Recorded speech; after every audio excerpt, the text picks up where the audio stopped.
फिर से उसी के आगे हम कंटिन्यू कर रहे हैं। फिर से सभी ज्वाइन हो जाइए जहाँ से छोड़े थे। तो हम हाइड्रा पे थे, ठीक है। तो हाइड्रा, इसकी जो उम्र होती है उसे क्या होती है बताइए? सबसे लंबी उम्र होती है। सबसे ज़्यादा उम्र आपसे पूछेगा किसकी होती है, तो हाइड्रा की होती है ना। क्यों होती है बताइए? क्योंकि इसमें रीजनरेशन पावर बहुत ज़्यादा होता है। क्या होता है? रीजनरेशन पावर, यानी कि पुनर्उत्पादन की क्षमता। पुनर्उत्पादन की क्षमता यानी कि आप देख रहे हैं ये चीज़, ठीक है। हालांकि उम्र बढ़ने के साथ साथ इसकी रीजनरेशन पावर की क्षमता क्या होती जाती है? कम होती जाती है। जैसे आप मनुष्यों में देखते हैं, है ना, उसी प्रकार इसमें, है ना। लेकिन फिर भी इसकी उम्र सबसे ज़्यादा लंबा होती है, सबसे ज़्यादा लॉन्ग। अगर इसको आदर्श दशा मिल जाए, पानी मिल जाए, तो इसकी क्या होती है बताइए? सबसे ज़्यादा क्या होती है बताइए? इसकी उम्र होती है। किसकी? हाइड्रा की होती है, ठीक है। हाइड्रा के बाद अगर हम बात करें, ठीक है, तो इसके बाद दूसरा इसमें एग्जाम्पल आता है कि इसमें मेडूसा में दूसरा आता है जेलीफिश आता है, ठीक है। जेलीफिश जिसका मैंने आपको अभी चित्र दिखाया था, ठीक है। हाइड्रा कुछ इस प्रकार का दिखता है। अब जेलीफिश, है ना। तो जेलीफिश कैसी दिखती है देखिए, है ना। तो जेलीफिश में आपको मतलब जो है, यहाँ पे आपको इसमें जेलीफिश में आपको सिर दिखाई देने लगेगा। सिर दिखाई देगा। मैंने अभी आपको चित्र दिखाया था ना, इस प्रकार की, है ना। ये ऐसी जेलीफिश होती है। तो सिर इसका दिखाई देगा आपको, लेकिन आप इसका धड़ यानी कि सीना वाला पोर्शन जो है, धड़ और उसके बाद पीठ, ये आपको स्पष्ट रूप से दिखाई नहीं देगा। जेलीफिश में आपको सिर दिखाई देगा, लेकिन धड़ और पेट स्पष्ट रूप से आपको दिखाई यहाँ पे क्या है बताइए? नहीं देगा। स्पष्ट रूप से यहाँ पे आपको दिखाई नहीं देगा, ठीक है। क्लियर है ना। अब इसके बाद हम अगर अब आगे की बात करें, तो अब जीवन और डेवलप होगा। अब जीवन क्या होगा बताइए? और डेवलप होगा। और डेवलप होगा तो अब हम कहाँ पे जाएंगे बताइए? अगली सीरीज को कहते हैं, इसको नाम दिया गया है कि प्लेटी स्मिंथीज। दो तीन बार आप नाम सुनेंगे, लिखेंगे तो याद हो जाएगा। हिंदी इंग्लिश दोनों में सेम है। प्लेटी स्मिंथीज क्या है बताइए? प्लेटी स्मिंथीज, है ना। तो इसका जो एक प्रचलित नाम है, प्रचलित नाम इसका जो है, यानी कि जिस नाम से लोग इसे जानते हैं, इसका प्रचलित नाम आपका फीताकृमि यानी कि रिबन है। फीताकृमि रिबन। आपने रिबन देखा है ना, किस प्रकार का होता है? चपटा होता है ना। माताएं बहनें अपने सर में पहले बांधा करती थी।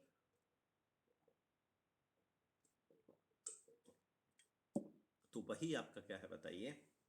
फीताकृमि यानी कि रिबन है ना। इसका आकार कैसा होता है? आपने रिबन का आकार देखा है? कैसा रहता है? ऐसा रहता है, इस तरह का चपटा, है ना। तो आपसे पूछेगा प्लेटी स्मिंथीज का आकार कैसा होता है, तो आप कैसा बताएंगे बताइए? चपटा होता है, ठीक है। मैं आपको इसको फिर से एक बार दिखा देता हूं, तो आपको स्पष्ट हो जाएगा कि ये किस प्रकार का दिखता है। आप देख लीजिए फीताकृमि को भी, ठीक है, देख लीजिए आप।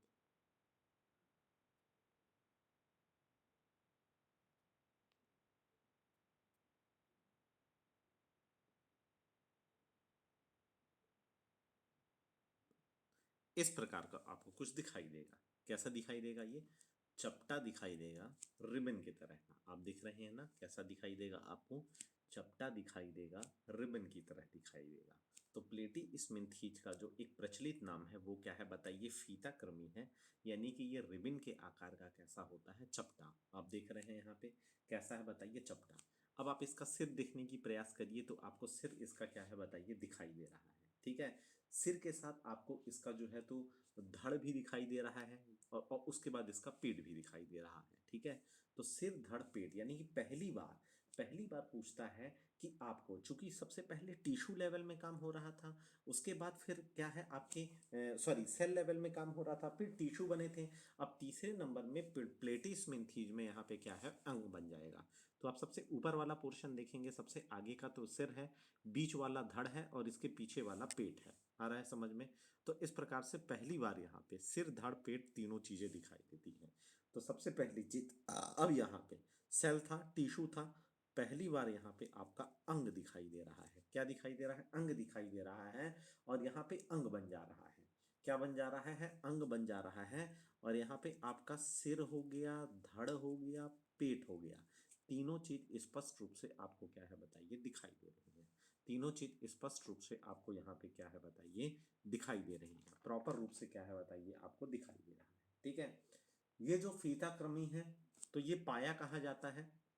तो ध्यान दीजिए, ये सुअरों की आंत में पाया जाता है। कहाँ पाया जाता है? सुअरों की आंत में पाया जाता है। जो सुअर होता है उसकी आंत में पाया जाता है। इसीलिए जो लोग नॉन वेज खाते हैं, आप देखेंगे जो नॉन वेज खाते हैं उनके शरीर में कई प्रकार की विसंगतियां उत्पन्न होने लगती हैं, कई बीमारियां होने लगती हैं। तो फीता कृमि जो है तो वो सुअरों की आंत में पाया जाता है। कहाँ पे पाया जाता है बच्चों? ये सुअरों की आंत में पाया जाता है। अब जिस सुअर की आंत में फीता कृमि होगा, उस सुअर को यदि मनुष्य खा लेगा तो उस मनुष्य की आंत में वो क्या है बताइए, पहुंच जाएगा। तो इस प्रकार से ये जो फीता कृमि है ये क्या है? एक प्रकार का परजीवी है। परजीवी है यानी कि दूसरे जीवी, पर यानी कि दूसरा, जीव यानी कि जीव, दूसरे जीव के साथ रहता है। यानी कि किसके साथ रहता है? सुअर के साथ रहता है, सुअर की आंत में रहता है। अब इसको इसीलिए फीता कृमि को क्या कहा जाता है, या प्लेटिस मिंथीज को परजीवी कहा जाता है। तो आपसे प्रश्न क्या क्या पूछता है, ये सारे प्रश्न लिख दिया है ना। मैं पढ़ा रहा हूँ पूरा स्टोरी के फॉर्म में, किसी भी चीज को आप स्टोरी के फॉर्म में पढ़ेंगे तो सब आपको याद रहेगा। अब जो व्यक्ति खा लेगा तो उसको क्या हो जाएगा? फीता कृमि हो जाएगा। उसको कौन सा रोग हो जाएगा बताइए? फीता कृमि रोग हो जाएगा, है ना। इसीलिए कहते हैं कि मीठा क्या है बताइए, बहुत कम खाना चाहिए, क्योंकि जो ज्यादा भी मीठा खाता है ना उसको भी क्या होता है, ये रोग हो जाता है। इसी के साथ इसमें एक उदाहरण इसका आता है गूंज।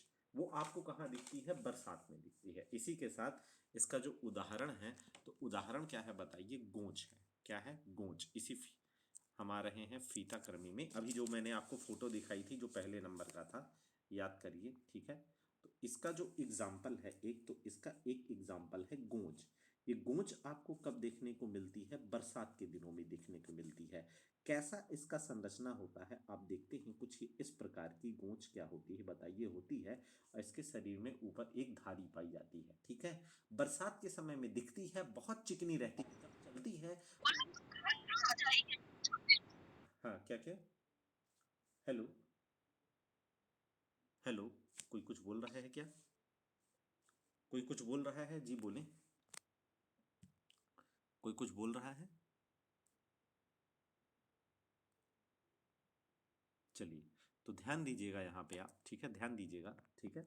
तो ये गोंच रहती है। जब ये चलती है तो क्या करती है, एक पीछे धारी, तेल जैसी क्या है, धारी छोड़ती जाती है। तेल जैसी क्या छोड़ती जाती है? एक पतली धारी छोड़ी जाती है। ये बहुत चिकनी रहती है, तेल जैसी पतली धारी छोड़ती है। और यदि इसमें आप नमक डाल लेंगे, यदि इसमें नमक डाल देंगे तो परासरण की क्रिया हो जाती है, जिसे इंग्लिश में ओस्मियस कहते हैं। ओस्मियस या परासरण की क्रिया क्या होती है? तो इस क्रिया में इसके शरीर का पूरा पानी कहाँ निकल जाता है? बाहर आ जाता है। तो आप देखते हैं ना, इस प्रकार के जीव में आप जब भी क्या डालेंगे, नमक डाल देंगे, तो परासरण की क्रिया हो जाएगी, यानी ओस्मियस की क्रिया हो जाएगी, और इसके शरीर का पूरा पानी क्या है बताइए, बाहर निकल जाएगा। कहाँ निकल जाएगा? पूरा पानी बाहर निकल जाएगा, ठीक है। और ये क्या होते हैं बताइए? परजीवी होते हैं, और ये बीमारी पैदा करते हैं, ठीक है, क्लियर है ना। हालांकि अगर आप गोंच की बात करेंगे, तो गोंच में अगर पर्टिकुलर हम गोंच की बात करें, तो गोंच में आपको सिर, धड़ और उदर जो है ना, सिर, धड़ और उदर जो है, तो स्पष्ट रूप से इसमें आपको इसका विभाजन आप नहीं देख पाएंगे स्पष्ट रूप से। जबकि फीता कृमि में आप देख लेंगे, है ना। लेकिन यहाँ पे स्पष्ट रूप से डिफरेंस आपको नहीं दिखाई देगा इसमें। गोंच को आप देखे हैं, अभी मैंने दिखाया था। जबकि फीता कृमि में आपको दिखाई देगा। फीता कृमि में क्या होगा, वहां पे आपको क्या है बताइए, दिखाई देगा ऊपर वाला पोर्शन सिर, और बीच में धड़, पेट, ठीक है। फिर इसमें क्या होती है बताइए? आहार नाल होती है। क्या होती है? पूछता है। तो इसमें आहार नाल, पहली बार आपको आहार नाल दिखाई देगी। ये जो बीच वाली रहती है, इसी के माध्यम से ये ही आहार नाल रहती है, और ये इसका खाना पूरा क्या है बताइए, जाता है। इसका खाना क्या है बताइए, पूरा जाता है। यानी कि इसमें आहार नाल क्या होती है बताइए? प्रेजेंट होती है, ठीक है। आहार नाल क्या होती है इसमें बताइए? प्रेजेंट होती है, ठीक है। यही चीज आपसे एग्जाम में क्या है बताइए, क्वेश्चन क्या कर लेता है बताइए? पूछ लेता है। तो गोंच में यानी कि फीता कृमि का जो एक उदाहरण गोंच होता है, तो उसमें आपके आहार नाल क्या होती है बताइए? पाई जाती है। अब यहाँ पे क्या है बताइए? अंग बन रहे हैं, लेकिन सभी अंग डेवलप नहीं हो रहे हैं। सभी अंग डेवलप नहीं हो रहे हैं। अगर इसमें पूछेगा आपसे क्या इसमें हृदय होता है, तो इसमें हृदय नहीं होता है। अगर पूछेंगे इसमें उत्सर्जन तंत्र होता है क्या, तो उत्सर्जन तंत्र भी अभी डेवलप नहीं हो रहा है इसका, ठीक है। इसमें भोजन भोजन कहाँ से जाता है बताइए? इसके मुख से जाता है, मुख से जाता है। और मुख से भोजन जो इसका फूड है, तो फूड मुख में जाता है और मुख से कहाँ पे जाता है, आहार नाल। यानी कि सबसे इंपॉर्टेंट ये है, प्रश्न पूछता है आपसे एग्जाम में, इसमें आहार नाल होता है लेकिन हृदय और उत्सर्जन तंत्र नहीं होता है। आप जो का चित्र देखेंगे तो आपको देख के समझ में आ जाएगा। ठीक है, यहाँ पे अंग है लेकिन अंग तंत्र नहीं है, मतलब अंग तंत्र यानी मिल करके जो एक सिस्टम बना देते हैं, खूब सारे अंग मिल करके जो एक सिस्टम बना देते हैं। ठीक है, एक मिनट रुकिए, ये अपने, हाँ, खूब सारे अंग मिलकर के एक सिस्टम बना लेते हैं, तो वो जो अंग तंत्र है, तो अंग तंत्र यहाँ पे क्या है बताइए, डेवलप नहीं होता है। यहाँ पे अंग होते हैं, है ना, तो आपने देखा अंग में क्या है, सिर धड़ उधर दिखाई दे रहा है और आहार नाल है। इसके अलावा बाकी आपको कुछ भी दिखाई नहीं देता है, उत्सर्जन तंत्र नहीं होता है, पाचन तंत्र नहीं होता है, किडनी नहीं होती है। तो अब बात आती है कि फिर इसमें उत्सर्जन कैसे होता है, क्योंकि भोजन कर रहा है तो उसका अपशिष्ट पदार्थ तो निकालेगा, तो इसमें उत्सर्जन कैसे होता है, तो इसमें उत्सर्जन होता है फ्लोएम कोशिका के द्वारा। फ्लोएम कोशिका के द्वारा, किसके द्वारा होता है, फ्लोएम कोशिका के द्वारा होता है। इसमें जो उत्सर्जन तंत्र होता है फ्लोएम कोशिका के द्वारा होता है।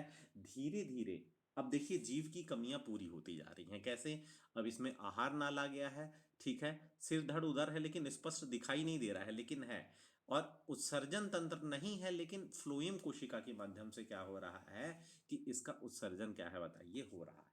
अब इसके आगे बढ़ते हैं, अब धीरे धीरे जीव डेवलप हो रहा है, तो अब डेवलप हो रहा है तो अगली डेवलपमेंट की अवस्था जो है, तो उसे क्या नाम दिया गया है, उसको नाम दिया है एस्केलमिन्थीज।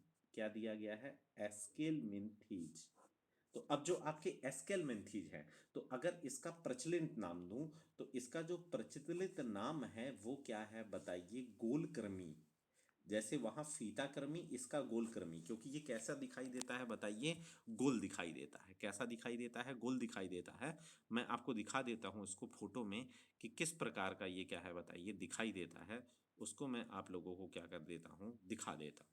देखिए आपका जो गोल कृमि है वो ऐसा है, एक मिनट रुकिए, ये नहीं, इसी प्रकार का कुछ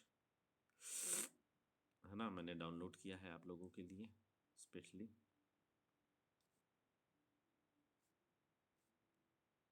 है ना। गोलकृमि का चित्र यहाँ पे नहीं है, आप समझ लीजिए यही पतला पतला ऐसा गोल गोल सा क्या है बताइए होता है ना। ठीक है, क्लियर है, मैं चित्र बना देता हूँ, हाथ से बना देता हूँ, है ना। ऐसी लंबी सी ऐसी संरचना होती है, ऐसी ये ऐसी गोल गोल सी होती है, ये ऐसा रहता है, ऐसा ऐसा ऐसा ऐसा ऐसा ऐसा। अब इसको गोलकृमि क्यों नाम दिया गया है, गोलकृमि इसलिए नाम दिया है क्योंकि जब आप इसको क्या करेंगे, इसको क्या करेंगे, काटेंगे, लंबाई के अनुरूप अनुप्रस्थ काटेंगे, तो वो कैसा होगा, गोल होगा। लंबाई के अनुरूप अनुप्रस्थ काटेंगे तो वो कैसा होगा, गोल गोल, एकदम स्ट्रक्चर गोल गोल गोल गोल। ये तो थोड़ा मैंने गोल नहीं बनाया, और गोल ऐसा होता है, आ रहा है समझ में पूरा। तो इसलिए इसको गोलकृमि मतलब जो है नाम दिया जाता है। तो पूछता है, इसके पहले वाला जो था फीताकृमि, वो भी परजीवी था, सुअर की आंत में पाया जाता था, और ये गोलकृमि है, ये भी परजीवी है ना। ये एक प्रकार के पेट का कीड़ा है, जो आपके पेट में कीड़े हो जाते हैं, मैंने अभी बताया ना, बहुत ज़्यादा मीठा खाओगे ना, तो बहुत ज़्यादा मीठा खाने से यही गोलकृमि हो जाता है। आपके पेट में ये क्या है बताइए, कीड़ा हो जाता है, यानी कि ये परजीवी है। क्या है बताइए, परजीवी है। आपने देखा होगा कि पेट में कीड़े पड़ जाते हैं, तो ये वही कीड़ा है, और इस कीड़े का आकार क्या होता है बताइए, गोल होता है। इसका सबसे अच्छा उदाहरण है, जो एक गोल कृमि का सबसे ज्यादा प्रचलित नाम है, उसका नाम है पिन बॉम, है ना। कृमि को बॉम बोलते हैं सामान्यतः, ठीक है। तो पिन बॉम, है ना, ये पेट का कीड़ा होता है, ठीक है। इसी के बाद और भी अगर मैं इसके नाम बता दूं, ठीक है, तो एक होता है आपका बुचेरिया, है ना, इनके नाम दे दिए गए हैं, ठीक है, बुचे बुचेरिया, और एक आता है आपका एस्केरिस, एस्केरिस होता है, ठीक है। एक क्या होता है, एस्केरिस होता है ना। एक बुचेरिया होता है, एक क्या होता है, एस्केरिस होता है, ठीक है, क्लियर है ना। तो ये अब जीव क्या है बताइए, धीरे धीरे अब डेवलप हो रहा है। अब जीव और ज्यादा डेवलप होगा तो अगली स्टेज जो है एनीलीडा आएगी। क्या बोलेंगे, एनीलीडा, जिसमें मुख्य रूप से अगर हम बात करें तो क्या आता है बताइए, केचुआ आता है। क्या आता है बताइए, मुख्य रूप से हम बात करें तो केचुआ आता है। अब यहाँ पे देखिए, इसके पहले के स्टेज में, यानी कि फीता कृमि और गोल कृमि में अंतर क्या है, वहां पे आकार फीते जैसा होता है, गोल कृमि में आकार गोल होता है। लेकिन इन दोनों स्टेज में आप देखेंगे तो अंग बन गया है। क्या बन गया है, अंग, अलग से आप लिख लेंगे, सेल कहाँ बन रहा है, टिश्यू कहाँ बन रहा है, अंग कहाँ बन रहा है। अब यहाँ पे आपका क्या बन जाएगा बताइए, अंग तंत्र बन जाएगा। क्या बन जाएगा, अंग तंत्र बन जाएगा। अब जीव डेवलप होने लगता है। अब यहाँ पे आपको अंग तंत्र में क्या क्या दिखाई देगा, यहाँ पे क्या क्या चीजें बन जाएंगी, तो मैं आप लोगों को बता देता हूं कि यहाँ पे आपका उत्सर्जन तंत्र, श्वसन तंत्र, श्वसन तंत्र, ठीक है। उसके बाद रक्त परिसंचरण तंत्र, रक्त परिसंचरण तंत्र, है ना, ये सभी चीजें क्या हो जाएंगी, यहाँ पे डेवलप हो जाएंगी, सभी चीजें डेवलप हो जाएगा। और उत्सर्जन तंत्र में यहाँ उत्सर्जन के लिए इसमें किडनी भी पाई जाएगी, किडनी भी बन जाएगी, ठीक है। इसका सबसे अच्छा उदाहरण क्या है बताइए, केचुआ है। अब यहाँ पे अंग तंत्र डेवलप होने लगा, ठीक है।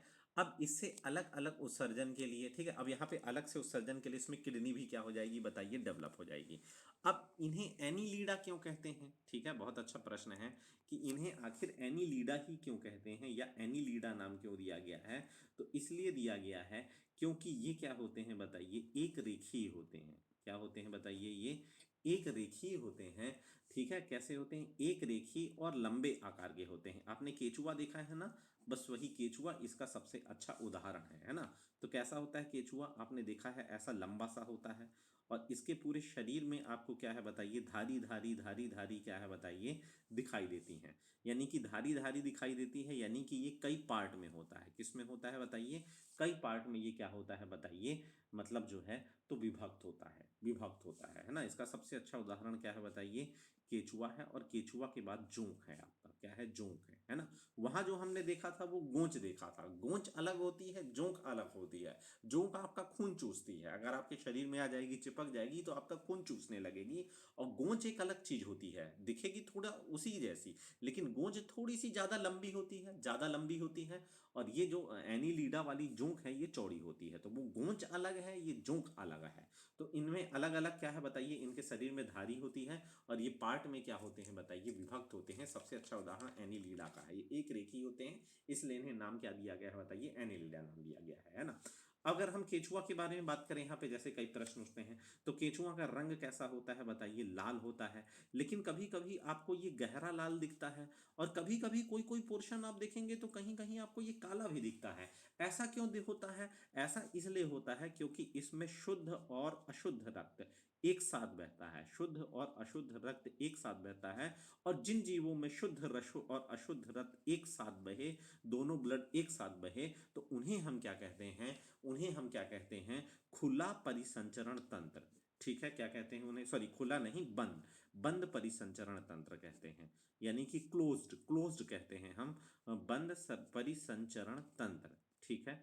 क्यों कहते हैं बंद, क्योंकि जैसे आपका शरीर है तो आपके शरीर में शुद्ध अशुद्ध रक्त बह रहा है, लेकिन वो अलग अलग बह रहा है, धमनी में बह रहा है, शिरा में बह रहा है। लेकिन इसमें धमनी और शिरा नहीं होती हैं, इसमें एक ही उसमें क्या है आप बताइए, आपका शुद्ध और अशुद्ध बहता रक्त बहता है। तो जब वो रक्त अशुद्ध हो जाता है तो गहरे लाल रंग का, फिर काले रंग का दिखाई देता है। इसीलिए केचुआ आपको कभी लाल, कभी गहरे लाल और कभी काले रंग का दिखाई देता है, क्योंकि शुद्ध और अशुद्ध रक्त क्या है बताइए, एक साथ क्या है बताइए, इसमें बहता है, क्या है बताइए, बहता है, ठीक है। क्लियर है ना। तो ध्यान दीजिएगा, इसमें इसमें और क्या होता है, केचुए में बताऊं तो केचुए में क्या होता है, फेफड़ा नहीं होता है। तो जब फेफड़ा नहीं होता है तो ये श्वसन कैसे करते हैं, तो ये श्वसन त्वचा के माध्यम से करते हैं। कहाँ से करते हैं बताइए, त्वचा से करते हैं, ठीक है। कहाँ से करते हैं, ये त्वचा से करते हैं, ठीक है। इसमें क्या है बताइए, श्वसन ये केचुआ कहाँ से करता है बताइए, त्वचा से करता है। कहाँ से करता है बताइए, त्वचा से करता है, ठीक है। क्लियर है ना। उसके बाद इसमें उत्सर्जन तंत्र होता है। क्या होता है बताइए, उत्सर्जन तंत्र अभी मैंने बताया। और उत्सर्जन तंत्र में यहाँ पे अब इसमें किडनी पाई जाती है। क्या पाई जाती है, किडनी, ठीक है। और इसकी विशेषता क्या है, ये सब केचुआ की हम विशेषता देख रहे हैं। तो और इसकी विशेषता ये है कि ये सरक सरक कर चलता है। कैसे चलता है, सरक सरक कर क्या करता है बताइए, चलता है। आप देखते हैं ना केचुआ कैसे चलता है, पहले ऐसा रहेगा, फिर ऐसे सरकेगा, फिर अपनी मुंडी आगे बढ़ाएगा, फिर सरकेगा, फिर अपनी मुंडी बढ़ाएगा। तो ये सरक सरक करके क्या है बताइए, आगे बढ़ता है, ठीक है। यानी कि ये सामने से लंबे व पीछे से सिकुड़ते हुए चलते हैं। इसके शरीर के जो नीचे का पदार्थ रहता है, जिससे वो सरक सरक के चलता है, वो काइटिन का बना होता है। किसका बना होता है, काइटिन का बना होता है, जिसे क्या कहते हैं, सीटी कहते हैं, है ना। और उसी के माध्यम से ये क्या है बताइए, सरक सरक करके क्या चलता है, इसके शरीर के नीचे का जो हिस्सा होता है वो काइटिन का बना होता है, जिसे वो पदार्थ काइटिन का बना होता है जिसे सीटी कहते हैं, और ये सरक सरक करके क्या है बताइए चलता है। ठीक है। अब केचुए में जो उत्सर्जन तंत्र में किडनी पाई जाती है, लेकिन उत्सर्जन इसमें कैसे होता है, तो नेफ्रीडिया के माध्यम से होता है। ये क्वेश्चन पूछता है केचुए में उत्सर्जन किससे होता है, तो नेफ्रीडिया के माध्यम से होता है ना। होता तो किडनी से ही है, लेकिन नेफ्रीडिया के माध्यम से, छोटे छोटे छन्ने रहते हैं उनके माध्यम से क्या है बताइए होता है ना। अब नेफ्रीडिया क्या होता है मैं बता रहा हूँ आपको। जैसे एनस आपका एक अंग है ना, जिससे आप उत्सर्जन पदार्थ क्या है बाहर निकाल देते हो, तो उसी प्रकार से नेफ्रीडिया होता है। जैसे आप में एनस होता है तो उसी प्रकार इसमें क्या होता है बताइए, नेफ्रीडिया होता है, जिससे ये क्या करता है बाहर निकालता है। ठीक है, तो समझ में आया। तो एनी लीड आपको पूरा समझ में आया, क्लियर है। चलिए अब हम आगे बढ़ते हैं। ठीक है, तो अब हम आगे बढ़ते हैं। अब जीव और ज्यादा डेवलप होगा, तो और ज्यादा डेवलप होगा तो उसको हम क्या कहते हैं बताइए, आर्थ्रोपोडा। अब ये जीव जगत के सबसे ज्यादा संख्या यहाँ पे आते हैं। यहाँ यानी यहाँ पे जीव जगत की सबसे ज्यादा संख्या होती है, लगभग 2/3 जीव यानी कि 66%, यानी इस दुनिया में जितने भी जीव हैं उनका 66%, उनका 66% है। ये आपका क्या है बताइए, ये है क्या है, ऑर्थोपोडा है। क्या है बताइए, ऑर्थोपोडा है। इसमें कितनी प्रजाति आती हैं, तो इसमें लगभग आपकी कितनी 8,63,000 प्रजाति आती हैं। 8,63,000 प्रजाति आती हैं। इसमें कितनी आती हैं, 8,63,000 प्रजाति आती हैं। और कुल जंतु जगत का ये 2/3 भाग है। ठीक है। अब यहाँ पे आपको शरीर का विभाजन स्पष्ट रूप से देखने को मिल जाएगा। ठीक है, अब आप देख रहे हैं इसके पहले एनीलिडा में अंग तंत्र बनने लगा है ना। ठीक है, और यहाँ पे आपका, ठीक है, यहाँ पे आपका सिर, धड़ और पेट तीनों स्पष्ट रूप से विभाजन दिखाई देखने लगता है। स्पष्ट रूप से इसमें क्या है बताइए, आपका विभाजन दिखाई देने लगता है। ठीक है, क्लियर है ना। जैसे इसके उदाहरण में क्या है, आपका तितली, टिड्डा, काकरोच, है ना, ये सब इसके उदाहरण हैं। क्या क्या इसके उदाहरण हैं, जैसे तितली हो गया आपका, टिड्डा हो गया आपका, काकरोच हो गया, है ना, कीट पतंग, है ना, ये सभी, है ना, बहुत सारे हैं ये। ठीक है, कितने हैं, 8,63,000 प्रजाति हैं। अब बात है इसमें खुला परिसंचरण तंत्र पाया जाता है। खुला परिसंचरण तंत्र मतलब समझ रहे हैं कि शुद्ध और अशुद्ध रक्त अलग अलग बहेगा। शुद्ध रक्त एक नली से बहेगा, अशुद्ध रक्त एक नली से बहेगा, जैसे आपके शरीर में धमनी और शिरा में।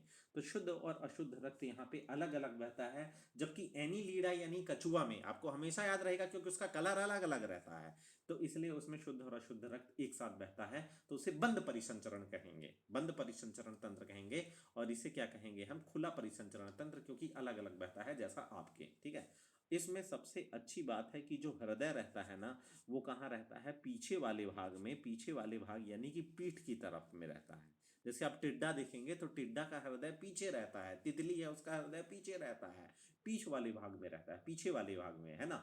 आपको इनमें पैर पैर इसके क्या है, स्पष्ट रूप से दिखाई देते हैं। जैसे टिड्डा के पांव देख लो, तितली के पांव देख लो, काचन पांव मतलब जो है कॉकरोच के पांव देखो, है ना। अब सबसे बड़ी बात यहाँ पे कि अंग तंत्र सबसे ज्यादा डेवलप कहाँ पे दिखाई देता है, तो अंग तंत्र सबसे ज्यादा डेवलप कहाँ पे होता है बताओ, इसी आर्थ्रोपोडा का होता है। आप देख रहे हैं ना, तितली को, टिड्डा को देख रहे हैं, काकरोच को देख रहे हैं। ठीक है, इसका सबसे स्पेशलिटी यानी कि स्पेशल गुण क्या होता है, इसका सबसे स्पेशल गुण होता है कि इसमें कई नेत्रांश पाए जाते हैं। ऐसा कहा जाता है रिसर्च में कि लगभग कई नेत्रांश यानी कि 2000, लगभग कितने, 2000 नेत्रांश पाए जाते हैं। यानी ये एक साथ एक ही वस्तु की 2000 इमेज देख सकता है। और इसे क्या कहते हैं, सुपर प्रतिबिंब। इसकी सबसे बड़ी खासियत होती है कि इसमें कई नेत्रांश पाए जाते हैं, एक साथ ये कई इमेज देख सकता है, एक ही वस्तु की ये लगभग 1000 इमेज देख सकता है। कितनी देख सकता है, 1000 इमेज। और इतनी सारी इमेज को देखने को हम क्या कहते हैं, सुपर प्रतिबिंब कहते हैं, सुपर प्रतिबिंब कहते हैं। और इसका जो सिर रहता है यानी कि सिर, वो क्या रहता है, बहुत संवेदी ऊतक का बना होता है। तितली हो गया, टिड्डा हो गया, ये बहुत सेंसिटिव होता है, इतना ज्यादा सेंसिटिव होता है कि किसी भी खतरे को ये आसानी से भाप लेता है। इसीलिए जैसे ही तुम तितली को पकड़ने जाते हो तो तुम जैसे ही पहुंचते हो बोर्ड के चली जाती है, क्योंकि उसका सिर बहुत संवेदी तक का बना रहता है, उसको पता चल जाता है कि कोई खतरा आ रहा है हमारे पास, तो उसके पहले ही उड़ करके वो चली जाती है। ठीक है, क्लियर है। तो इसके एग्जाम्पल में आपने देख लिया है, कीट है, पतंग है, मच्छर है, मकड़ी है, आपकी तितली है, काकरोच है, तिलचट्टा है, बिच्छू है, ये सभी आर्थ्रोपोडा है। ठीक है। अब जैसे एक चीज एग्जाम में पूछता है, कीट, कीट के कितने पाँव होते हैं, तो ध्यान दीजिएगा, कीट के 8 पैर होते हैं, 8 पैर होते हैं और 4 पंख होते हैं कीट के। ठीक है। अब बात है कि ये कैसे होते हैं, तो ये एक लिंगी होते हैं, इनमें एक लिंग होता है, और इसी के साथ इसमें प्रजनन जो होता है, प्रजनन कैसे होता है, इसमें निषेचन के माध्यम से होता है, निषेचन के माध्यम से होता है। और वो निषेचन कैसा होता है, तो वो आंतरिक निषेचन होता है। कैसा निषेचन होता है, वो आंतरिक निषेचन होता है। ठीक है, क्लियर है ना। देखो, तो ये हो गया तुम्हारा क्या, ऑर्थोपोडा, जितने भी कीट पतंगे आ गए। अब जीव और ज्यादा डेवलप होगा। अब क्या होगा, अब जीव जो है और ज्यादा डेवलप होगा। तो और ज्यादा डेवलप जीव अब होगा, समझ रहे हो, ठीक है, क्लियर है। तो अब जीव जब और ज्यादा डेवलप होगा तो अगली स्टेज आ जाएगी, तो उसको क्या कहा है बताइए, मोलास्का कहा है। क्या कहा है बताइए, मोलास्का। अब ये मोलास्का क्या होते हैं, तो आप जितने भी जीव जिनमें क्या होता है बताइए, आपका सुरक्षा कवच होता है, सुरक्षा कवच होता है, वो मोलास्का कहलाते हैं। अब जैसे सुरक्षा कवच किस में होता है, आपके सीप में होता है, सीप के सीप, सीप के बाद आप देखेंगे तो घोंघा, घोंघा में होता है। और इसी के साथ इसके उदाहरण में आता है ऑक्टोपस, जिसके 8 पांव होते हैं। ऑक्टोपस, इसका दिमाग बहुत डेवलप होता है। आप देखते हैं ना, कई ऑक्टोपस भविष्यवाणी भी बताते हैं। तो सीप है ना, तो थोड़ा सा समझो सीप क्या होता है ना। तो सीप जो होता है, तो इसके ऊपर क्या होता है, एक सुरक्षा कवच होता है, आप देखेंगे।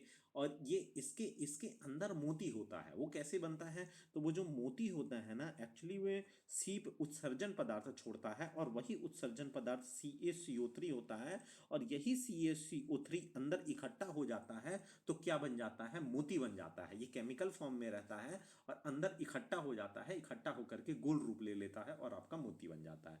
फिर घोंघा होता है, घोंघा आपने देखा है, इस प्रकार का होता है। ठीक है, इसका सुरक्षा कवच होता है। जैसे ही आसपास कोई आता है, आप आते हैं, तो ये क्या होता है, इसके अंदर चला जाता है, इसके अंदर रेत एत में अक्सर आपने इस घोंघा को देखा होगा। फिर ऑक्टोपस, ऑक्टोपस को ही आपसे एग्जाम में कई बार पूछा है कि पिशाच मछली, इसका एक नाम क्या है, पिशाच मछली या राक्षस मछली, किसका, ऑक्टोपस का नाम है। इसके कितने, 8 पैर होते हैं। क्या होते हैं बताइए, 8 पैर होते हैं इसके। ठीक है, क्लियर है ना। चलिए, फिर इसके बाद अब जीव और ज्यादा डेवलप हुआ, समझ रहे हैं ना, अलग अलग कैटेगरी में बांट रहे हैं। अब जीव और ज्यादा डेवलप हुआ, तो सबसे ज्यादा डेवलप जिसमें मेरू रज्जु नहीं है, तो इकाइनोडर्मेटा, क्या है बताइए, इकाइनोडर्मेटा है। तो इकाइनोडर्मेटा में जो के उदाहरण में आता है आपका स्टारफिश, क्या आता है, स्टारफिश और ब्रेटल फिश। ठीक है, ब्रेटल फिश, स्टारफिश और ब्रेटल फिश आता है। इसमें कैसी प्रणाली पाई जाती है, इसमें संवहन प्रणाली पाई जाती है। संवहन प्रणाली का मतलब क्या होता है, कि इसे जो भोजन आसानी से प्राप्त हो जाता है, मतलब जल बहता है, उसी के साथ इसे भोजन भी प्राप्त हो जाता है और उत्सर्जन भी हो जाता है। मतलब जैसे जल संवहन, मतलब क्या हुआ, कि जैसे जैसे जल बह रहा है, तो जल के प्रवाह से इसे भोजन भी मिल जा रहा है और शरीर का मल भी बाहर निकल जा रहा है। तो इसको क्या कहते हैं हम, जल संवहन प्रणाली कहते हैं। तो स्टारफिश जल संवहन प्रणाली के माध्यम से, इस प्रणाली के माध्यम से क्या है बताइए, भोजन को भी प्राप्त करती है और क्या कर देती है, उत्सर्जन भी कर देती है। इस प्रकार की आपकी स्टार मछली होती है। स्पंज बॉब आपने जो कार्टून देखा है, तो उसमें उसका जो मित्र रहता है, एक्चुअली वो क्या रहता है, स्टार फिश ही रहता है। आ रहा है समझ में, ये एक अलग कैटेगरी का जीव है। अब ये कैटेगरी अलग हो रही थी, स्टारफिश, ब्रेटल फिश, तो इसको एक अलग कैटेगरी में डालना था, तो इसका नाम इकाइनोडर्मेटा रखा है। ठीक है, फिर मोलास्का में आपके क्या आ गए, जितने भी सुरक्षा कवच वाले थे। ठीक है, चलिए, इसी के साथ आपका रनिंग टाइम अब आउट हो रहा है। कल हम बताएंगे फिर आगे की मेरू रज्जु युक्त में जो 5 आते हैं उनके बारे में, यानी जिसमें स्पाइनल कॉर्ड होता है, उसके बारे में बताएंगे। आगामी कक्षाओं की जानकारी आपको ग्रुप में मिल जाएगी, संभवतः टीच मिनट में ली जाएगी क्लास। ठीक है, चलिए, बहुत बहुत धन्यवाद, आज यहीं तक करते हैं।